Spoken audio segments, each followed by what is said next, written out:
Durham is North Carolina's educational hub. Famed Duke University built its sprawling campuses right in Durham's downtown.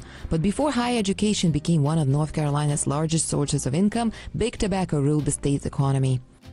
Durham's tobacco era began during the Civil War. After several important victories in 1865, Union soldiers raided and looted the city's tobacco warehouses. Those Union soldiers returned to their homes in the North, but had become hooked on North Carolina tobacco. From that it grew and grew and grew to a number of small tobacco factories. Business started booming when tobacco magnate Buck Duke purchased a patent for the first cigarette rolling machine. By 1890, Duke's factories produced 40% of cigarettes sold in the country. After merging with several competitors, the American Tobacco Company was born. Within few years, Duke's company sold 90% of the cigarettes in the U.S. Generations of Americans indulged in smoking almost without care or concern until January 11, 1964. That day, the federal government published a 400-page report connecting smoking with cancer.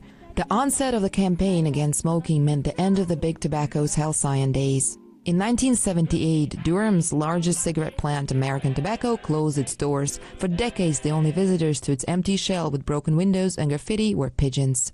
At that time, the police SWAT teams were training out here. So I saw people running around with paint guns shooting at each other. Architect Eddie Belk was hired by the plant's new owners in 2004. Specializing in reconstructing historic sites, Belk was tasked with transforming the tobacco plant into a multi-purpose complex. American Tobacco, once the biggest tobacco manufacturer in the world, is now a unique place where you can live, shop, work, and have fun, while also learning something about one of the most exciting chapters of American history. During summer evenings, this stadium, which is also part of the complex, hosts one of the best minor league American baseball teams. The glimmering American Tobacco Building and the Lucky Strike Tower are symbols of tobacco empires gone by and provide an example of the past transforming into the future. Masha Morton, Mike Masuradze, VOA News, Durham, North Carolina.